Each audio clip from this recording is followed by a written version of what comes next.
ഇലാവ കഴിച്ചുവിട്ട കോഴിയെ പോലെ അച്ചുട്ടി അങ്ങനെ ട്രോളിയുമായി പാഞ്ഞു. ലക്ഷ്യസ്ഥാനത്തെത്തിയിരിക്കുകയാണ് ഗൈസ്. മനസ്സിൽ വലിയ ലഡ്ഡുവൊക്കെ പൊട്ടി, പിടിച്ചാൽ കിട്ടാത്ത അവസ്ഥയായി. പക്ഷേ എന്തെടുക്കണം ഏതെടുക്കണം അതിലാണിപ്പോൾ കൺഫ്യൂഷൻ, ടോട്ടൽ കൺഫ്യൂഷൻ. ആ ഏരിയയിൽ നിന്ന് മറ്റൊരു ഏരിയയിലേക്ക് പോയിരിക്കുകയാണ്. ഓരോരോ സാധനങ്ങൾ എടുത്ത് നോക്കുകയാണ്.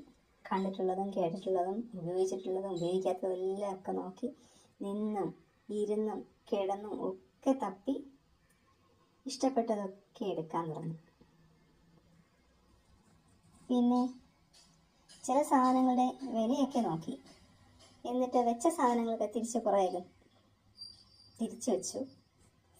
ചില ഐറ്റംസ് ഓൾറെഡി പർച്ചേസ് ചെയ്തതുകൊണ്ട് തന്നെ വേണ്ടായിരുന്നുവെങ്കിലും ആക്രാന്തം കാരണം വേണ്ടാന്ന് വെക്കാൻ തോന്നുന്നില്ല.